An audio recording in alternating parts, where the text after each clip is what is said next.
قانون مفردازہ، طب صابر، طب یونانی اور حقیقی طب کو جاننے کے لیے ہمارے چینل کو سبسکرائب کریں، بیل آئیکن گھنٹی کے نشان کو پریس کریں تاکہ آپ کو طب اور صحت کے بارے میں ہمارے آنے والی مفید ویڈیوز کا نوٹیفیکیشن ملتا رہے اور آپ ہماری ویڈیوز سے مستفید ہوتے رہیں۔ ویڈیو پسند آتی ہے تو اس کو لائک کریں اور آگے اپنے دوستوں کے ساتھ اس کو شیئر بھی کرتے رہیں۔ الحمدللہ والصلاة والسلام علی رسول اللہ الکریم، اما بعد فاعوذ باللہ من الشیطان الرجیم، بسم اللہ الرحمن الرحیم۔ محترم ناظرین کرام، محترم بھائیوں اور بہنوں، السلام علیکم ورحمۃ اللہ وبرکاتہ۔ اللہ پاک سے دعا ہے اللہ پاک آپ تمام بھائیوں کی اور تمام بہنوں کی پریشانیاں دور فرمائے اور اللہ پاک آپ کو کامل صحت و تندرستی عطا فرمائے۔ ناظرین، آج ہم ایک نئے ٹاپک کے ساتھ، ایک نئے نسخے کے ساتھ، ایک نئی ویڈیو کے ساتھ حاضر خدمت ہیں۔ آج کا جو ٹاپک ہے وہ ہے ہرنیا۔ یہ ہرنیا کیوں ہوتا ہے، کیسے ہوتا ہے اور پھر اس کا درست علاج کیا ہے۔ ہم روزمرہ کی جو غذائیں استعمال کرتے ہیں اس میں زیادہ تر فاسٹ فوڈ اور بازاری کھانے ہیں۔ وہ قدرتی غذائیں ہم سے بہت دور چلی گئی ہیں۔ خالص دیسی کھانے جو ہے ان کے لیے آج ہم ترس رہے ہیں، تو اس وجہ سے پھر امراض بھی دن بدن بڑھتے جا رہے ہیں اور ایسے امراض پیدا ہو رہے ہیں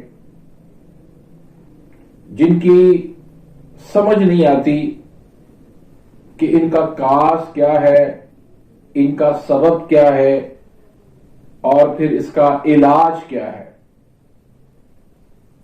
تو ایسے ہی ایک بیماری ہے ہرنیا۔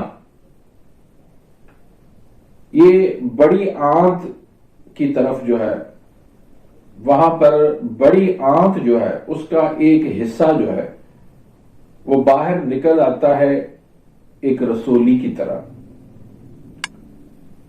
تو اس کو ہرنیا کہا جاتا ہے۔ اور پھر اس کا میڈیکل کے اندر سوائے سرجری کے اور کوئی بھی علاج نہیں ہے۔ سرجری کے ذریعے اس کا کچھ حصہ کاٹ کوٹ کے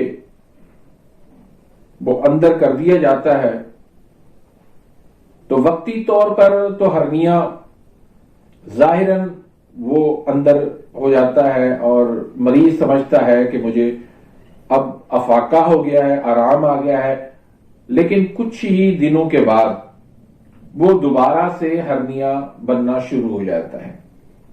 اس کی وجہ کیا ہے کہ اصل کاز کو نہیں دیکھا گیا، اصل سبب کو نہیں دیکھا گیا کہ اس مرض کا اصل سبب کیا ہے۔ اگر اس سبب کا علاج کیا جاتا تو دوبارہ یہ مرض کبھی بھی پیدا نہ ہوتا۔ یہاں چونکہ مرض کا جو سبب ہے اس کا علاج تو کیا ہی نہیں گیا، صرف وہ حصہ کاٹ کے اس کو اندر کر دینا، یہ علاج قطعاً نہیں ہے۔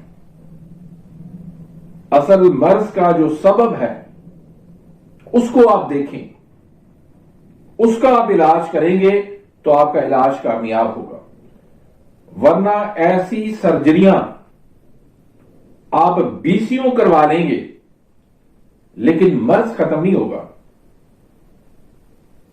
ایسے بے شمار ہمارے پاس مریض آتے ہیں، ایک مرتبہ نہیں 10 مرتبہ وہ سرجری کروا لیتے ہیں، پھر دوبارہ یہ ہرنیا ہو جاتا ہے۔ اس کی وجہ یہ کہ جو مرض ہے وہ جسم میں باقی ہے، اس کا تو علاج کیا ہی نہیں گیا۔ تو یہ جو مرض ہوتا ہے کیوں ہوتا ہے؟ یہ خشکی، سردی، تیزابیت، سودا کی زیادتی کی وجہ سے ہوتا ہے۔ اس میں دو مسئلے بڑے ہو جاتے ہیں۔ ایک تو حرارت کی اس میں کمی ہو جاتی ہے، اور دوسرا اس کے اندر مسئلہ ہوتا ہے کہ ہوا ری گیس جو ہے یہ بند ہو جاتی ہے۔ یہ دو بڑے سبب ہیں۔ اب ایسا علاج کیا جائے کہ اس کی ہوا ری گیس وہ بھی جسم سے خارج ہو جائے، اور جو حرارت کی کمی ہو گئی ہے وہ حرارت اس کی بڑھا دی جائے، تب جا کے اس کا بہتر علاج ہو سکے گا، تب جا کے اس کا درست علاج ہو سکے گا۔ تو اس میں سب سے پہلے وہ غذائیں آپ کو بند کرنی ہوگی جن کی وجہ سے یہ مرض پیدا ہوا ہے۔ یاد رکھیے، جیسے بواسیر، اس میں بادی پن زیادہ ہو جاتا ہے، بادی چیزیں جو ہے وہ کھانے سے بواسیر بن جاتا ہے۔ اسی طریقے سے یہ بھی ایک قسم کی ایسے سمجھو کہ بواسیر کا ہی قسم ہے، اس میں بھی بادی پن زیادہ جسم کے اندر ہو جاتا ہے۔ تو وہ تمام چیزیں جو جسم کے اندر بادی پن پیدا کرتی ہیں، ری گیس پیدا کرتی ہیں، صداع کی زیادتی کرتی ہیں، وہ غذائیں بند کرنی ہوگی۔ مثلا بھینس کا دودھ ہے، دلیا ہے، کسٹرڈ ہے، سیویاں ہے، پیٹھا ہے، کدو ہے، دہی ہے، لسی ہے، آلو، مٹر، گوبھی، بینگن، بڑا گوشت، یہ غذائیں مکمل طور پہ بند کرنی ہوگی۔ اور ایسی غذائیں جو حرارت پیدا کریں اور جو ری گیس کو جسم سے خارج کریں، وہ چیزیں استعمال کرنی ہوگی۔ جیسے بکرے کا گوشت ہے،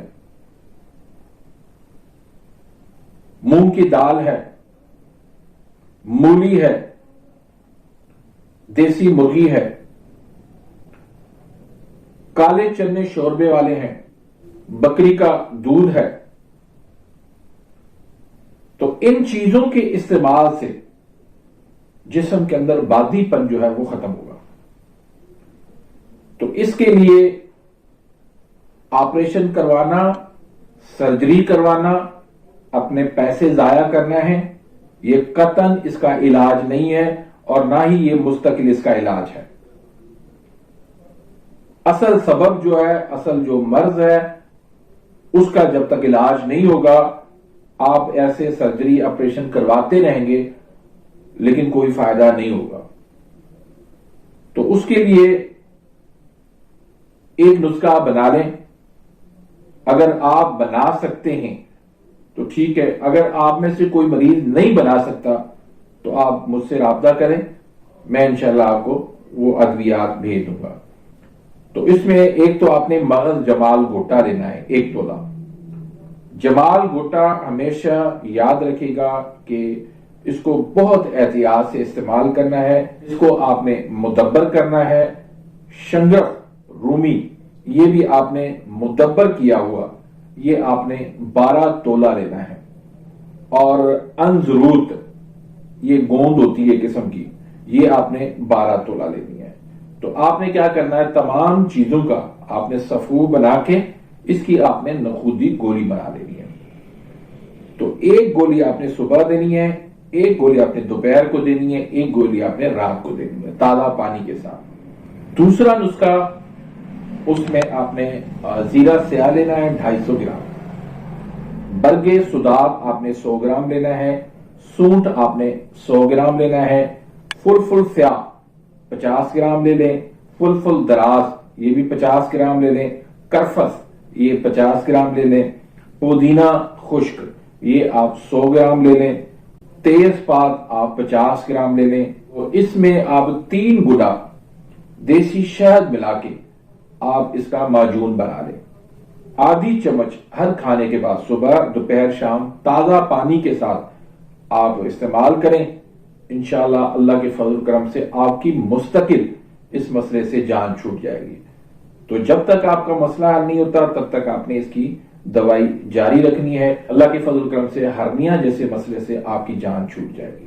تو امید کرتا ہوں کہ آج کی اس ویڈیو سے آپ مستفید ہوئے ہوں گے. ملتے ہیں انشاءاللہ نیکسٹ ویڈیو میں، تب تک کے لیے اجازت. اللہ حافظ.